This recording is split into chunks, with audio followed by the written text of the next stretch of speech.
Hey everyone, this is my brand new podcast, Pediatrics 2.0. It's a podcast for pediatricians where we cover all the up-to-date clinical information, research, everything that's going on so that you have what you need to take best care of patients, to take best care of yourself. I wasn't planning on starting it quite this early in January. Honestly, I just opened a brand new direct primary care practice, and if I can swivel around a little bit, you'll see what a mess my office is. But I had the opportunity to interview Dr. Paul Offit, and rather than waiting a couple of weeks to actually push the episode out, I just wanted to get it out to you as quickly as possible. So here it is. If you have a chance, subscribe to my podcast. You can find it on wherever you get podcasts under Pediatrics 2.0. Leave a comment if you have another question or an idea for a show. And hey, keep up the good work out there. It's really, really hard right now.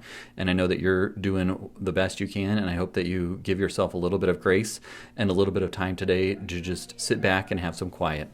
Keep up the good work and enjoy this episode with Dr. Paul Offit.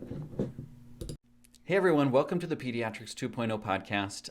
I cannot tell you how excited I am to launch this podcast and have my very first guest as Dr. Paul Offit.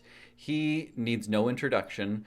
He has been such a help to so many pediatricians, parents, families out there during the pandemic. And I had the opportunity to ask in a pediatrician-only Facebook group questions for Dr. Offit to answer about the pandemic, about testing, about vaccines.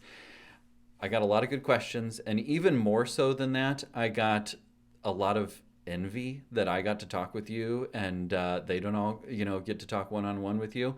And then lastly, more than any question, was just please tell him how grateful we all are for all the work that you have been doing during the pandemic. So let me extend that first to you as just a thank you from all pediatricians and child health experts and child health people and parents around the country, just to say thank you so much for all that you've been doing during this pandemic. It has not been easy. I was rewatching, like I told you, some of our early videos that were like from April 2020, and to think we are where we are now, it just could not have been predicted, and I just hope you're doing okay. No, thank you. It's very kind of you to say that. Thanks.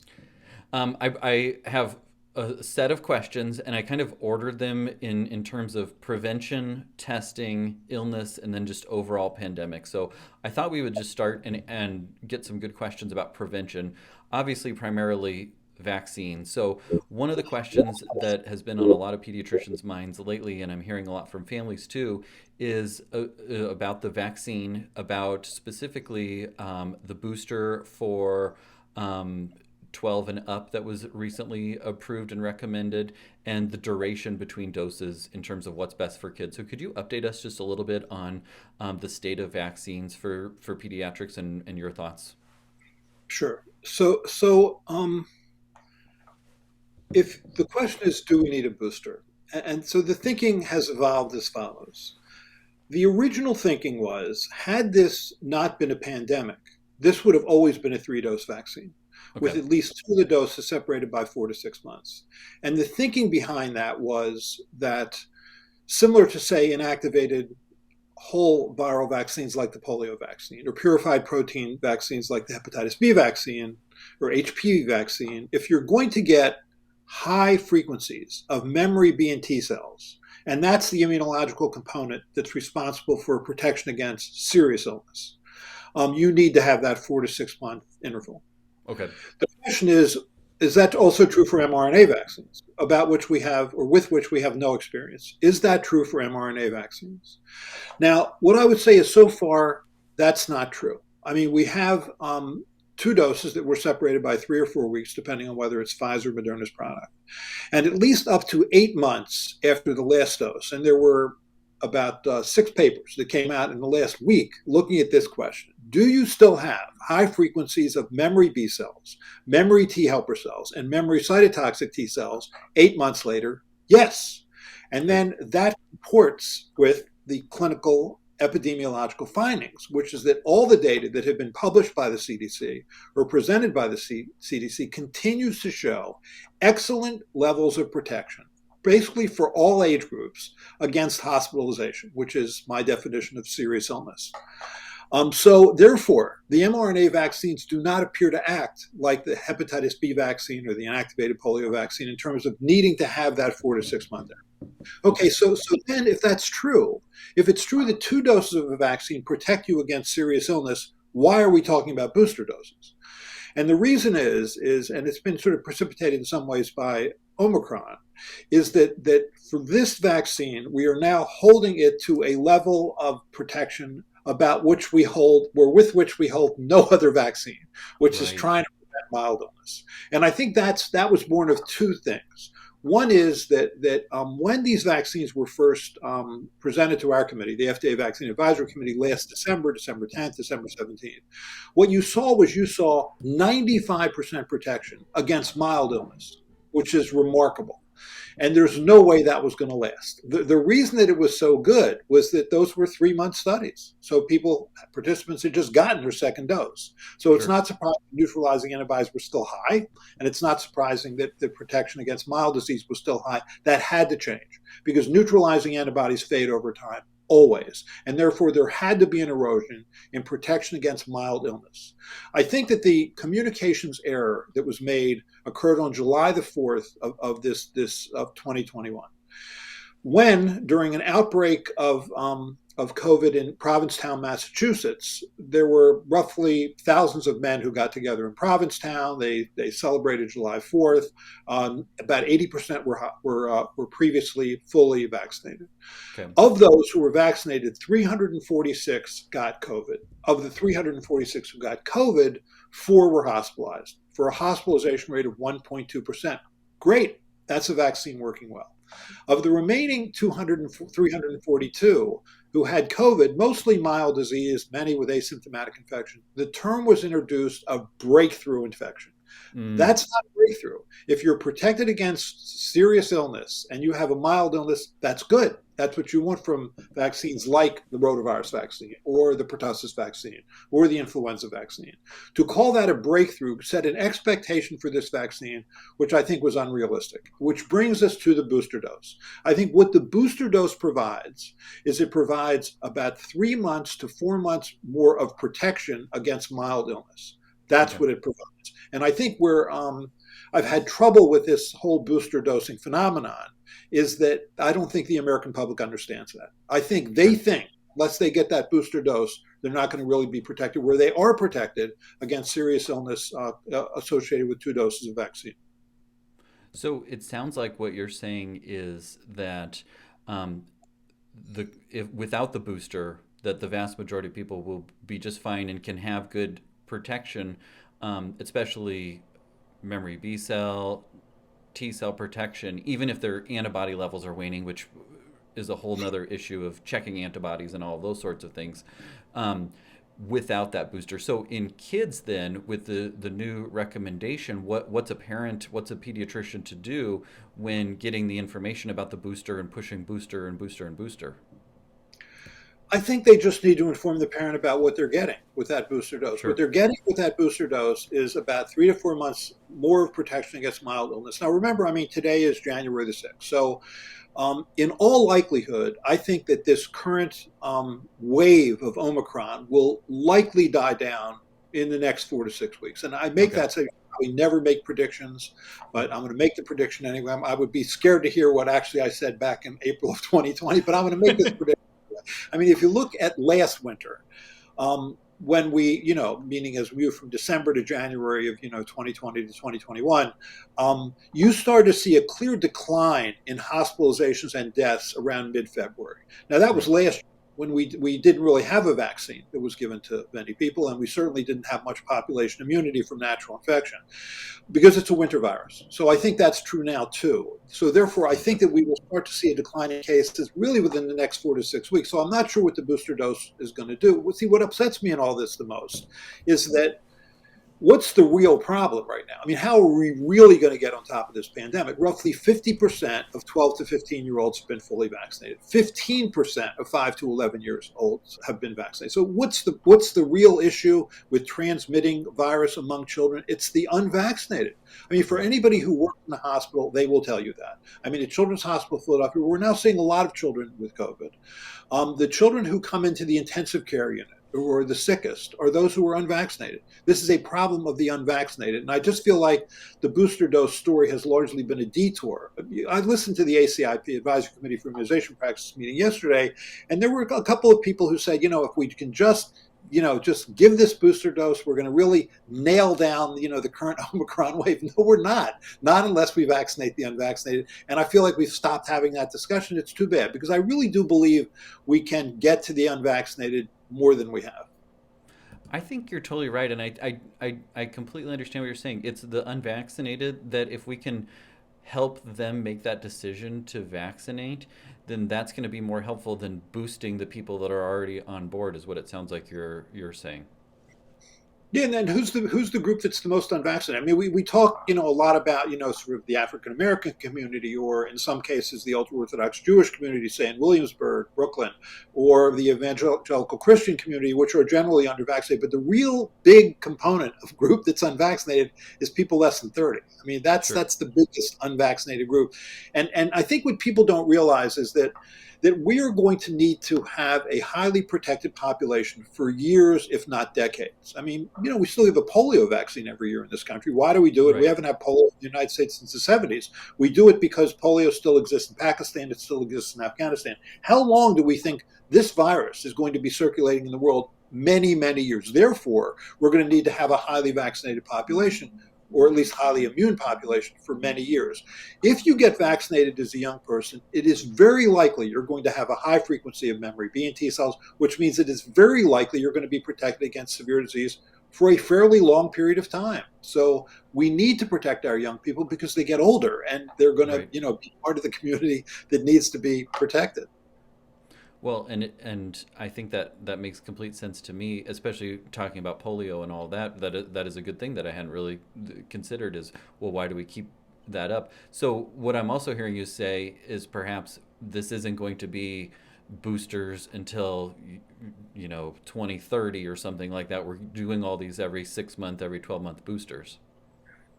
Imagine that. Imagine that as a public health program where you're Right. trying to keep neutralizing antibodies high so that you can protect against mild illness. This is something we do for no other pathogen. I mean, you could do that for Right. flu. In theory, you could, give more frequent boosting with flu vaccine or pertussis vaccine, which also don't protect well against mild or asymptomatic illness. I mean, I don't know if you saw this. It's sort of a spoof, obviously, but the sort of Pfizer loyalty card that people are sending around, where Yes. the little punch card where after your eighth booster you get a free pizza. I feel like that's kind of where we're headed. Well, I'm glad to hear that that's not what we can expect for the next years, is just continued boosters until the end of time. How about vaccines for younger children? Because that's another common question that I'm hearing from parents in the community is they're on board. They want to they got their five and up kids vaccinated. They're just waiting for their 2 year old and 3 year old and 6 month old to get vaccinated. What's the status on vaccines for the under five crowd? Okay, so remember when these vaccines were released, to say the Pfizer vaccine as an example, was a 30 microgram dose, two Right. doses separated by 3 weeks, and that was last year.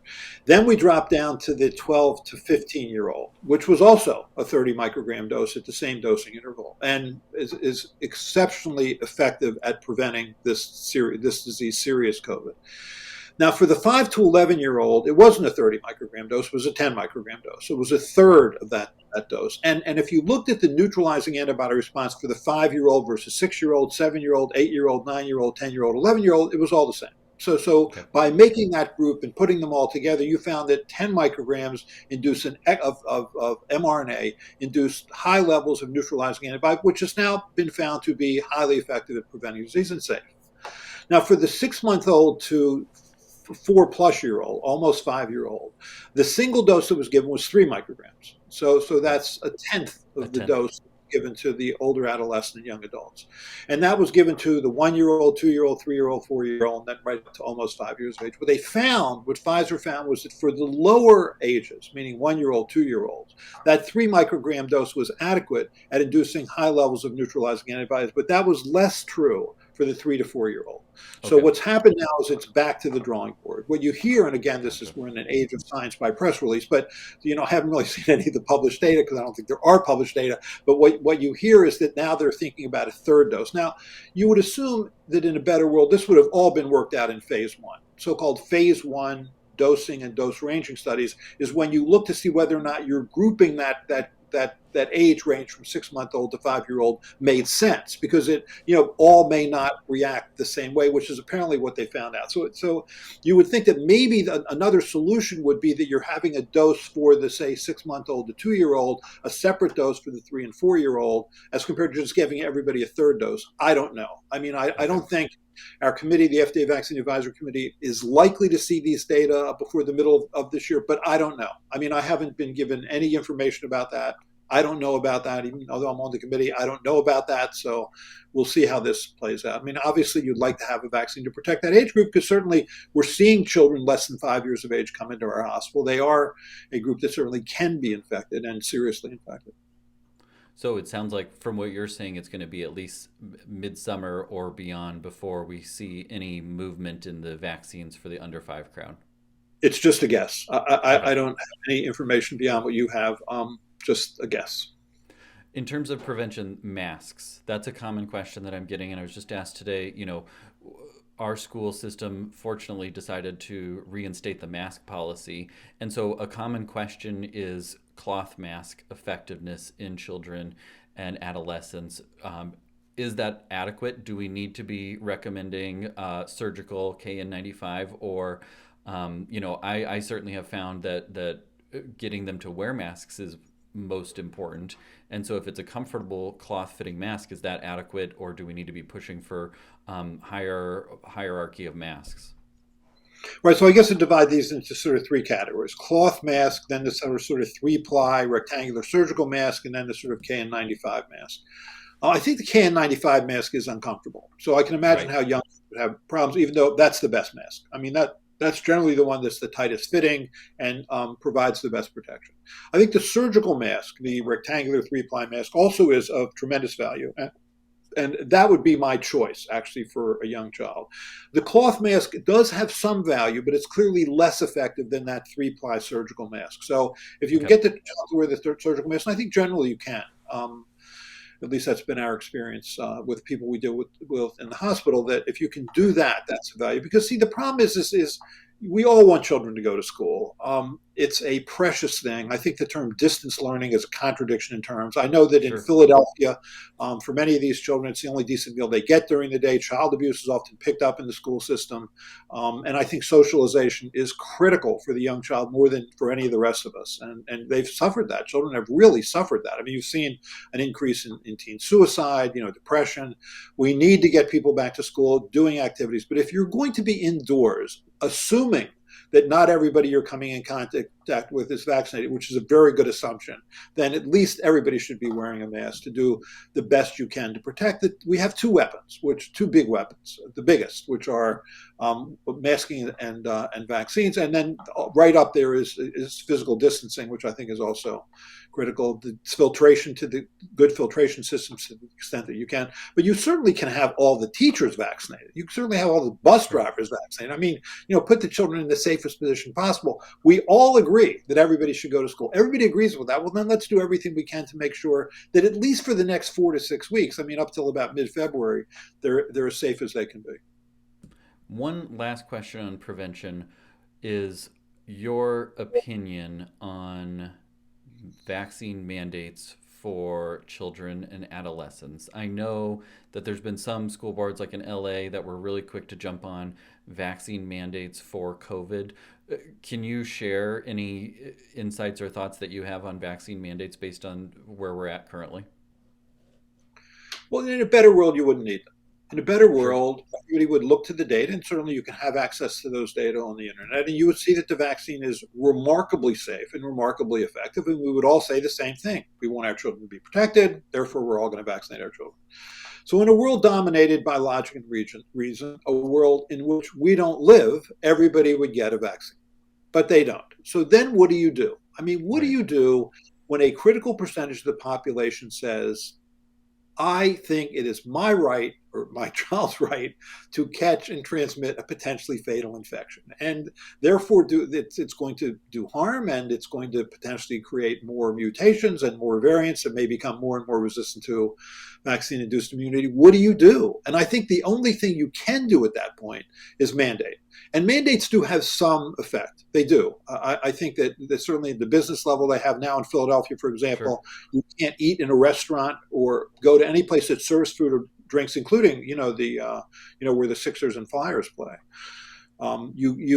Because they serve food and drinks, you have to show evidence that you're vaccinated. So I think that has boosted rates, but again, you hit a wall. Because there's we're country found on individual rights and liberties and personal freedoms, and somehow we think it's our freedom to catch and transmit a potentially fatal infection, which it shouldn't be.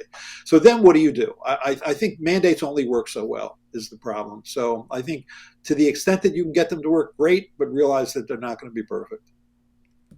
Perfect answer. I appreciate you going off on that. I know that is a dicey subject to get into. Let's move on and talk about testing, because I think that is a big issue that we're all facing right now, is inadequate testing availability, and what are we supposed to do? So proper testing strategies right now, based on the limited supply of testing. Antigen tests, are they the right choice as a starting place, or should we be advocating for our patients to be getting PCR right out of the bat? What's the testing strategy that we should be employing at this moment? Yeah, the testing story is generally a mess for these reasons. Number one, they're not as available here in the United States as they are, for example, if you live in Canada or you live in the United Kingdom. I mean, my sister visited me from London recently, and she brought with her a stack of antigen detection kits, which were provided to her by the National Health Service for free. All she has to do is go online, order them, and they're delivered to her within a day or two. We don't live in that country. We live in a country where you may have to wait for a test in line for 3 hours and then have to wait 2 or 3 days before you get the result. So we don't live in that country. Therefore, testing is one, hard.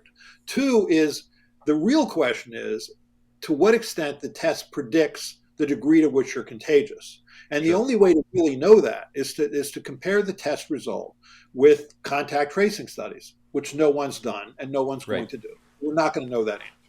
The third problem is that the PCR test is not predictive of the degree to which you're contagious at all, because you can be PCR positive for 3 months, whereas you're only shedding infectious virus for, say, a week or so. So that doesn't help. Even if you do sort of cycle times, it's still not terribly predictive. So now you're at the antigen test. And again, if you're antigen positive, certainly in the first day, well, take a step back. How does this virus work? The way it works is initially you're exposed to the virus. It enters your nose and upper respiratory tract, where it proceeds to reproduce itself hundreds of times, thousands of times. That's when you're most contagious. You are most contagious before you ever develop a symptom. That is true of virtually all infectious diseases, certainly all viral infectious diseases, certainly all respiratory tract and viral infectious diseases. Then your immune system kicks in. And as your immune system kicks in, the virus becomes less and less capable of reproducing itself because it's being killed by virus-specific antibodies or neutralized by virus-specific antibodies, or the cells in which it grows are being eliminated by virus-specific cytotoxic T cells. And so you're now shedding less and less virus. Okay. You could argue that by the time you're completely asymptomatic after having a COVID infection, that you're shedding a minimal amount of virus, even though you may be detected as being antigen positive. So I actually liked the CDC's recommendation, even though I seem to be the only one. The first recommendation that came out I actually liked, which was if you have COVID, you should quarantine yourself until you're completely asymptomatic. Then when you go out, make sure that you mask for at least 5 days, which is sort of a little bit of a belt and suspenders approach, which means that you have to depend on people truly being asymptomatic, meaning no symptoms at all. And that, that means trust, and there's really every reason not to trust people in this country because they have acted in many ways in an untrustworthy manner. Right. And then the other point that they made was that if you're exposed, essentially what's sort of making it easier, that you know that you've been exposed, you should mask for at least 10 days. I think the easiest thing to know is that for probably the next 4 to 6 weeks, mask indoors. Just mask indoors. I don't care if you're vaccinated. I don't care if you're vaccinated and boosted.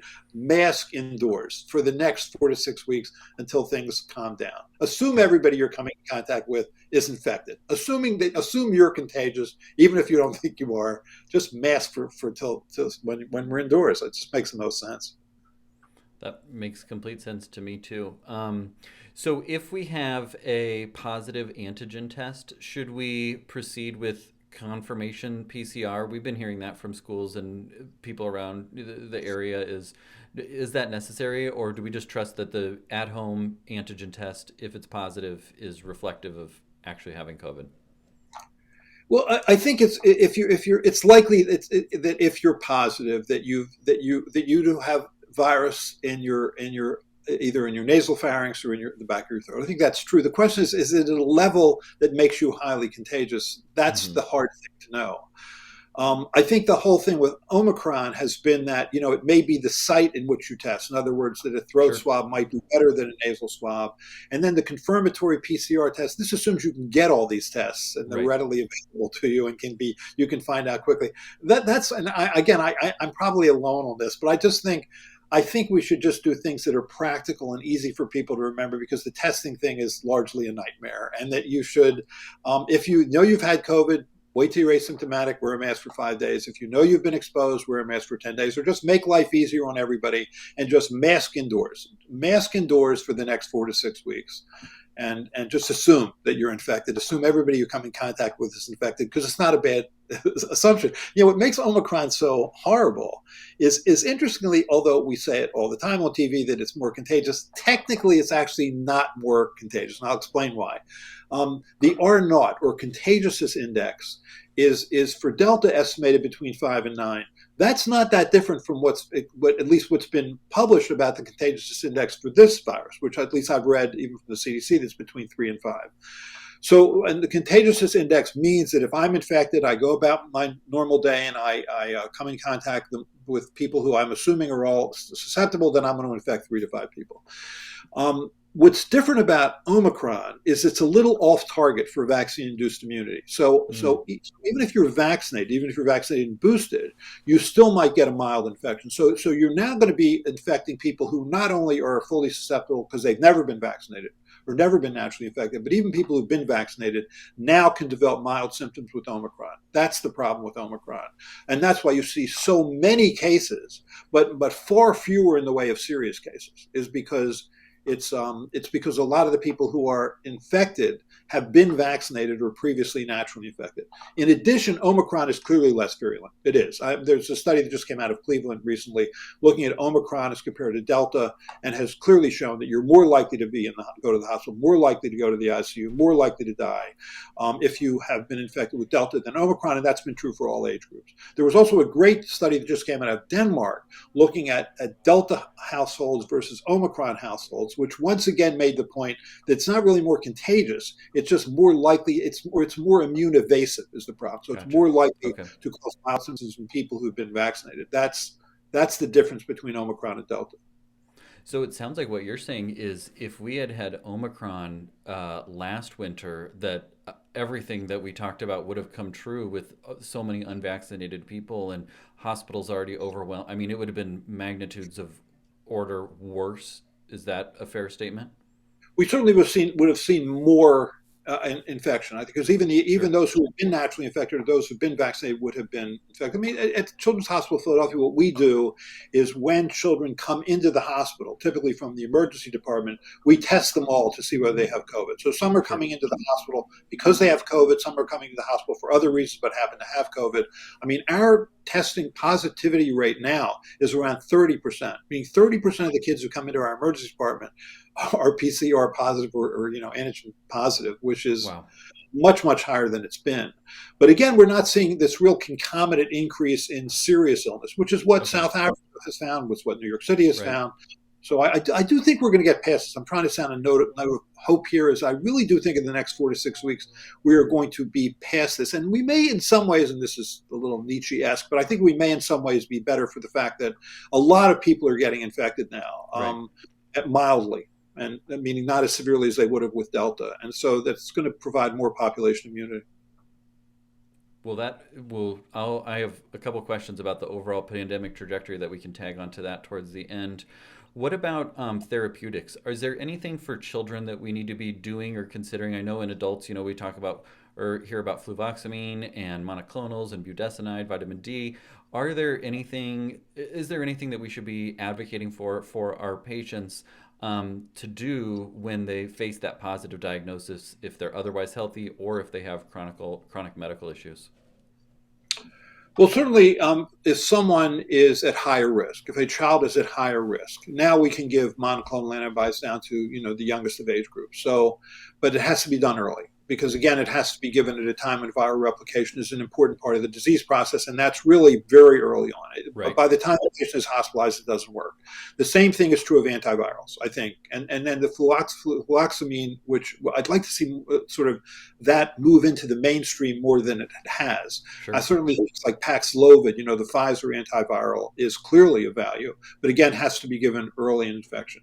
The Merck product doesn't appear to be as good, molnupiravir, as compared to the Paxlovid product. But again, and we'll learn more about that in children. But again, I think an ounce of prevention is worth a pound of cure. Much better to vaccinate to prevent than to treat. But for those in whom either the vaccine hasn't worked effectively or who have chronic illnesses and therefore would benefit from an antiviral, antivirals given early are of value. Well, that's something that we've been facing in our community, and I'm sure around the country as well, is the very limited supply of even monoclonals. I know we just got an email from our hospital yesterday that they're already booked for the whole week for monoclonal, and only giving it basically to the highest risk and those that are unvaccinated, which feels very unfair and difficult to stomach in the midst of all of the things that some people have been doing to help stop the spread and do their part and everything like that. So, how about reinfection in children? Is that something that we're seeing frequently, or is it mostly a one and done for kids, at least as far as we know so far? No, I think kids are getting reinfected, but when Okay. they get reinfected, they get infected mild. I mean, when the virus first came into this country, in January of 2020, um, that was what every vaccinologist was looking at. I mean, Sure. if you're infected with this virus once, when you're reinfected, are you infected severely? That's the question. I mean, we asked the same question with RSV. We asked the same question with rotavirus. When you're infected and then you get that second infection, is that second infection as severe? And fortunately for RSV, for rotavirus, and certainly for this virus, that wasn't true. That the second infection was more mild, whereas the first infection was more moderate to severe. That's good. That meant that you could make a vaccine. You just had to mimic Sure. the immune response induced by natural infection. Now, that's not true of all infections. I mean, group A beta hemolytic strep, gonorrhea. I mean, those are diseases you can get again and again as severely, which is why we don't have vaccines against those Right. two bacteria, because it's hard to do that. It's hard to do better than natural infection, and you're going to have to do better than natural infection for those two pathogens. So yes, you can be infected, but reinfected. But when you're reinfected, you're reinfected less severely. So that's good. That's what you want. Is there a difference with vaccinated and reinfection rates versus unvaccinated? As if they got COVID, they remained unvaccinated. The likelihood of them getting reinfected versus those that have had a vaccine somewhere in the midst and reinfection rates, or do we know anything about that yet? Right. So the question that I get most often, and the data unfortunately are all over the place, is let's suppose you've been naturally infected and now Sure. you're re-exposed, as compared to if you're vaccinated and now you're re-exposed. Were you better off having been naturally infected, better off having been vaccinated, or is it a wash? And you can really find data on both sides. I mean, Okay. there is an advantage to being naturally infected, assuming you live through it. The advantage of being naturally infected is that you are making an immune response to all four viral proteins, including the nuclear protein, which has a number of T cell epitopes on it. So there are some, at least theoretical, advantages of being naturally infected, as compared to vaccinated, where you're really making an immune response to just one protein, which is the Sure. SARS-CoV Okay. spike protein. It's good enough, I mean, obviously, but there is that advantage of natural infection. I was actually asked by members of the administration whether I thought that natural infection should count in places that have a vaccine mandate. In other words, Right. if you have a vaccine mandate and you can say, look, here's evidence that I've been naturally infected, I don't think I should be vaccinated. Is that reasonable to do that? And so they had asked basically four advisors what we thought. Sort of, we split two and two, but I was on the side of I thought that actually would be reasonable to count it that way. But uh, it's just hard to do that because bureaucratically it's very difficult to make everybody prove that they've been naturally infected, and sure Right. it's you cheat there, and there's certainly no downside to getting a vaccine, because now you're going to boost and broaden your immune response and no doubt lengthen your immune response. So there's an advantage to being naturally infected and vaccinated and vice versa. Well, as you said in the previous part of this episode too, is if everybody did what they were supposed to do and was trustworthy, then you could probably get away with things like that, where you accepted, okay, you had COVID, clearly you don't have to do this, but we live in the country and the time that we live in, and so all those things don't always work out the way that one would hope. What about teenager vaccinated, had COVID, do they need to be boosted as well? Or is that even a similar line of thought as to what you just said? Yeah, I would say no. I mean, there are certainly those who say yes. So you've been vaccinated, then you have a natural infection, which you can argue serves as a booster response. So you really need another dose. I would say you just won. You have what is referred to as hybrid immunity. You have Right. generally broad immunity, likely long lasting immunity. I would say you've won. Well, that's what I've been telling, especially, the 15-year-old male patient that they're concerned about myocarditis. They've already had their two doses. They were COVID positive at some point, before or after. It seems to me like eventually we just have to say, okay, there's the risk benefit ratio must flip at some point, and the worry about myocarditis or other side effects from the vaccines. Would that be a fair assessment? Yeah, no, and I'm glad you brought up the myocarditis issue. I think what do we know about myocarditis? We know that the greatest risk is in the 16 to 17-year-old male within a few days after getting dose two. We know that. Hmm. It is encouraging, and these data were just presented yesterday at the Advisory Committee for Immunization Practice meeting, that while the 12 to 15-year-old also can get myocarditis, also after dose two, that it's not an exponential increase. It seems to be more additive than exponential. So that was reassuring. And at least for the 5 to 11-year-old, for the first roughly 450,000 doses that are out there hasn't been any case of myocarditis in that Right. 5 to 11-year-old. So that's good. But I do think that all plays into the booster story too. You have to ask the question: what am I really getting from a booster dose? And what you're getting is you're getting protection against mild illness for a few months, but especially for like a 16 to 17-year-old for whom a booster now is recommended. I mean, that's what happened yesterday. Yesterday, you went from Right. a sort of should be considered recommendation to a is now recommended for the 16 to 17-year-old. I think one could reasonably say, but given that that's the highest risk, especially for a male of myocarditis, and I'm only buying a few months of protection against mild illness, and I'm going to opt out of that. I think that's a reasonable argument to make for a parent. Right. I appreciate you saying that, because I think that's something where it gets a little gray and muddy, and you want to just do things that make sense from a clinical perspective rather than just pushing, pushing, pushing, because there's always the risk that you do push too far, or you do boost enough kids and then the myocarditis will come out, and then you have a big swing in the other direction where people don't want to take any vaccine at all again. So we do have to balance those things rather than just continuing to boost until, the cows come home. What about the new guidelines in terms of the day five for kids that has been released? We touched on that earlier, but are there any other thoughts that parents or pediatricians should have in mind when they're thinking about their child was positive, they're improving or resolving symptoms, they're going back to school on day six, or my child doesn't have COVID, and I know that some of the classmates are coming back on day six. What's a parent or pediatrician to think and do in those circumstances? Mask. I Yeah, just think vaccinate and mask, and I think that at least for the next 4 to 6 weeks, that puts you in the best situation possible. If you really want to protect your child against getting COVID, period, then don't let them leave the house for the next sure. 4 to 6 weeks. The minute you leave the house, then it's a matter of not avoiding risk. It's a matter of doing everything you can to mitigate the risk. And for me, that means vaccinating, masking. I mean, you'd like to think you're in a school system that has a mask requirement. That is just not too much to ask. And I think that would make me feel a lot better. You'd like to think you live in a school system where everybody gets vaccinated. I'm including the teachers and bus drivers, but that's a problem too. And I think what's happened in Philadelphia is that I think roughly the 200 schools here, about half have chosen to do so-called virtual learning, which is Hmm. to me a contradiction in terms. I think it's just so important to get back to school, and we can do that. I just think we make it harder on ourselves. We have this conflict between all of us agreeing that you should go back to school, and then having this big disagreement about whether or not people should be insisting on vaccination and masking when you shouldn't have to insist on it at all because it's such the obvious thing to do. This has been such a good discussion. I think I got through all the questions or thereabouts from the pediatric group except for one. We had one pediatrician in the group that, people, I was telling you how kind of everyone was envious that I got to speak with you.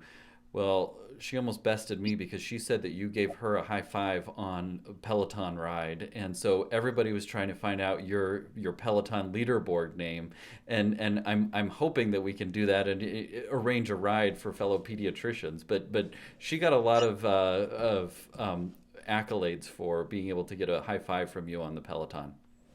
Not me. It must have been It my wasn't wife. you? Oh, okay. It must have been your wife. It was Pete's ID doc or something like that. So I think everybody assumed it was you, Not but me. you're. See, that would be exercise. I think the only exercise I'm getting these days is chewing my food. I never get out of this chair. Well, there's a space on the carpet right behind you there, Paul. We could send. I bet if I asked if you would accept it, we could send you from all the pediatricians in the country a Peloton bike and subscription for you if you would take it. My wife has a Peloton Oh, downstairs. okay. She You don't asked need me, one up here too. You just won't do it. I got on it. I just had trouble getting off of it. I don't know how people are able to sort of make their shoes make it where they can actually get off. So I have been on it once, but that was it. So not You have me. to really click them, or you just leave the shoes on. That would be my those would be my tips to to that. Hey, it has been such a pleasure. I would love to chat with you again in a few weeks and see how things are at. But I know that you're busy, and I so appreciate your time. And let me just reiterate again the gratitude of all the pediatricians and those that look up to you around the country. That this pandemic has just taxed us in so many ways, and you have been a ray of hope and help amidst everything that we've been going through. So thank you, and please keep up the good work. Well, thank you. Have a good new year. Stay safe. Likewise.